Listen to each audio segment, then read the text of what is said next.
Syria's Asma al Assad. Stop your husband and his supporters.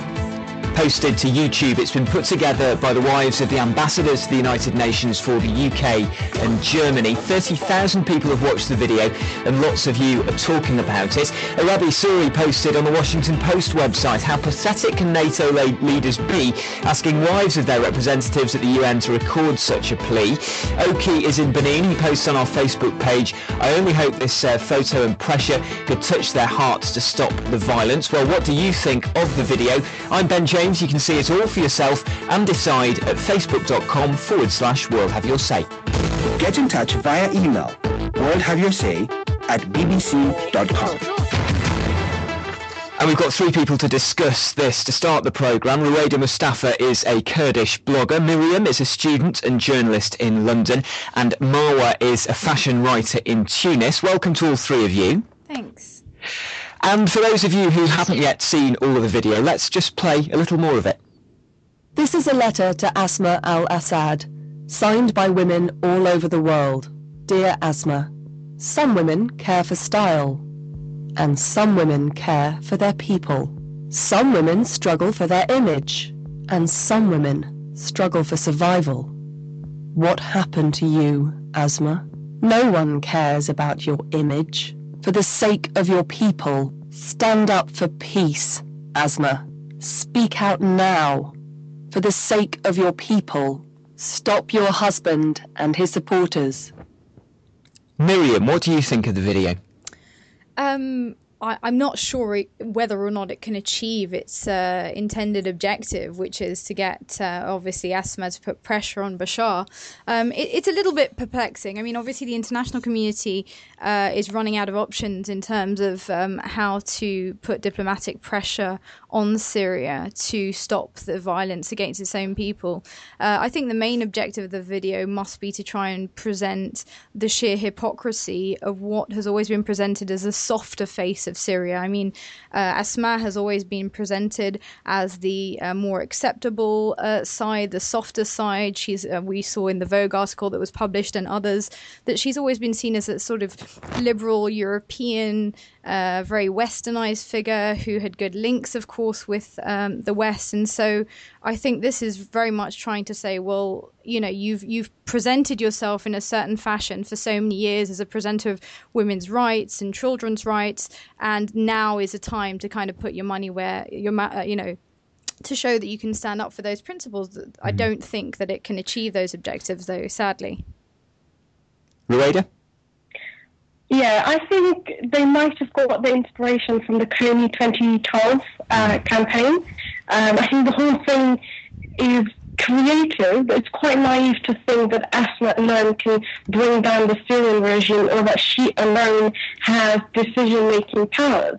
At the same time, I'm glad something is being done, but on this level, it's literally meaningless, because if Asma literally cared about the image she's projecting to the Western world, she would have called on her husband publicly to stop at the very beginning of the regime. But again, placing the blame on the wives of dictators is wrong, because they don't have powers. Even if they wanted the bloodshed to stop, there is very little they could do, because can you imagine Asma publicly saying to a Syrian president, I am no longer your wife, and I'm no longer interested in being of service to the regime? No, you can't. If she were to do that, she could put her life in danger. Again, not just that. I think from the images that we've seen in the past 4 weeks, Asma was in Hummus handing out aid to children. In other words, she's pretending like there's nothing, that nothing is happening. So even if Asma were to suddenly change her view, I don't think she'd come out and say it. And more importantly, what could she do? I think the video, some might say, glamorizes her intervention in Syria. Okay. So it's like the Coney 2012. Marwa in Tunis. Well, I kind of disagree with the lady. I think Asma's life is already in danger. I mean, why don't you make your life in danger for something that is worth it, rather than making your life in danger for something that is horrible, for this bloodshed? I also think that every single woman is in a position of power, no matter her status is. If she's the wife of a dictator, the wife of a king, if she's a princess, if she's a farmer, I mean, everyone knows that women do have a say in everything. A woman makes the man thinks that his say is the last one. Okay. While it is not true. Myriam. Yeah, I'd come back on that just to say I think we're underestimating the way that power works in Syria. That is, it's a clan-based power system, and within that, Asma is a non-negligible power base. I mean, she in the leaked emails recently described herself as being the real dictator. She's very much come out defending her husband. She was part of a propaganda video recently supporting the government's actions. So to suggest that she has no leeway within the current situation, I think, is to misunderstand the way that power works within Syria. It's very much, as I said, a clan, family-based affair. If you look at the way that power has been divided, Mahir, who's Bashar's brother, actually commands the Republican Guard. His brother-in-law, Shaukat, is the deputy chief of staff for the armed forces. So it's very much a family affair. Even Asma's own father, who's a Syrian immigrant here in England, he was providing advice to the Bashar regime to suggest how they should handle this international condemnation. So I think there is leeway for her to act. I don't think she can be absolved of responsibility, whether or not she can effectively shift Bashar's decisions on this. But I think that to suggest she can't take an independent stance is to actually demean her voice. Okay, Myriam. Kat in Juba, South Sudan's posted on Facebook, good initiative by two wives of the British and German ambassadors, but Arab women have no freedom to convince their husbands or share in the decision-making process. Tim uses a word we just heard, propaganda, also posting on Facebook. He says it's unsubtle propaganda, that's the video, of the sort the late Kim Jong-il revelled in. Well, let's bring in Suhail, who's a Syrian here in London. Suhail, welcome to the programme. Welcome, hello. What do you think of this video, Suhail? Well, okay, from the start there were assassination character, and we read in all the news of the British news.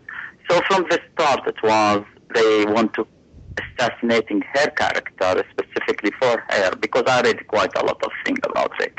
Now, when you consider when she took the job, if we look how she took the job as a lady of the country who is really put her hand on it and starting from the start doing charity and doing all sorts of things. Now, when we're talking about this crisis, now, she did a lot in this crisis. She took all the martyr children, and everybody died children, and she looked after them, and she was showing it. She went yesterday, she was on a charity packing packaging for all the people who are sorry, are you trying to say that Asma is somehow the savior of the Syrian people here? Yes, and I am so strong because from the past 13 months we've seen thousands of protesters die, thousands of protesters be imprisoned. Many Tell me who did that? Is it our government which we? This is your government that's corrupt. It is a clan-based power system, like Myriam said. I don't think you are not only. Well, let's not talk at the same time as one another, because we're not going to be able to hear either of you. Suhail, can I just get your view a little more on the... Suhail, you just have to stop talking while I ask you this question, if you don't mind. Can I just ask you, Suhail, a bit more about how you feel this video portrays Asma Assad? Well, if you look at it, exactly as I said to you, it's a character assassination. Now, when you're speaking about the glamorous, the lady is not a glamorous. She is wearing ordinary Syrian clothes. She eats in the third-class restaurant. She walk into her office. Her husband takes the children to school. She walk into her office working from 7 o'clock in the morning till 4 o'clock. Show me where any president or a prince of Arab country, his wife is sitting with a servant round her, having palaces all over the places. Okay. This lady, she is cool. Okay. Myriam, yes, you may come in. Go ahead. Thanks. I just wanted to say this, it almost sounds like we're talking about different women here. We are, of course, talking about a woman who, whilst thousands of Syrian civilians, including women and children, were being brutally massacred, was buying Louboutin shoes and a chocolate fondue set. This is a woman who appeared in a pro-regime rally in January in which she supported her husband and blamed all of this massacre by government forces on a foreign conspiracy trying to destabilize Syria. We need to get some facts into the conversation here. She is quite clearly supportive of her husband's actions. To suggest she's close to the people is very much to buy into what essentially has been a very good image management by the Syrian government to portray her as such. The reality is that the leaked emails we've received suggest she lives a very lavish lifestyle, that while her people are being massacred, she's out shopping for haute couture, and that really that's somebody who's out of touch with what's happening in her country. And she is standing for the women rights, which half of the Arab women with their president don't even stand for the women rights. She's standing for what she believed in. And when she took the job, she took it for what she believed in. And she went to Syria, ordinary woman with the jeans around Syria before even she married the president. Did you know that? Yeah, I do know that she married the president in a sort of arranged situation 6 months, in fact, before he came to power, in what many would describe as a fig leaf. In other words, she signed up essentially to soften the image of a dictator, because he is a dictator, as his father was a dictator. He is a tyrant. In fact, he's one of the most brutal dictators in the region, and there is some stiff competition out there. So she really was brought in, if you like, to soften this image, and I think she very much knew what she was signing up for. Now, yes, she did have very good PR in that she got training on how to present herself, and of course established very good links with media outlets that very much cooperated in presenting her as she wished to be seen, this liberalized Western figure. But the reality is it's not enough to sponsor a women's cycle for peace in a bid to promote women's rights whilst you're massacring your own people, including women and children. And you talk about her image. I think one of you mentioned the Vogue interview that was done a few years ago, and that described her as a rose in the desert. Now, you're listening to World Have Your Say on the BBC. We're talking about this 4-minute-long video directly appealing to Asma al Assad, the wife of the Syrian president, about the role she could take, it says, in helping to stop the violence in that country. If you've seen it, you can call in and tell us what you think on country code 442070 83 72 72. A number of you are tweeting as you listen to tell us. Ricardo in Jamaica says, assuming of course she has the power to persuade her husband Assad to end the violence. Jeremy tweets, will Bashar al-Assad allow himself to be seen as a man who gave in because of pressure from his wife? Cassie is on the line. She's an American student in London. Hi Cassie, what's your point about the video? Well, actually, relating to the comment that you were just saying about assuming if Asma al Assad has power to actually influence anything, I don't necessarily think that it's about if she has power. I don't think that she can really do anything or exert any power in the situation. I think that the video is going to be useful. It's going to sort of rally public opinion and mobilize public support. I think what's going on in Syria is a very complex issue right now, and this video gives people a way to feel like they can do one thing, address their grievances to one person to make a difference, and I think that's going to be a powerful and effective tool. Rueda? Yeah, well, I agree. I don't want to belittle her as a woman, as a person of her own being, in terms of how much power she has, but I genuinely believe if she did have power, she would have said or done something in the past 13 months. Or alternatively, if she was actually against the killing, she would have said or done something that she hasn't, and that only goes to show that she's either with the regime or that she's too scared to speak out. Whatever the case, I don't think it absolves her responsibility, but I do, the gentleman that was speaking, not gentleman actually, the person that was speaking before, he was deluded to think that she somehow represents Syrian women, or that she's somehow a liberator to Arab women because she stood up for women's rights.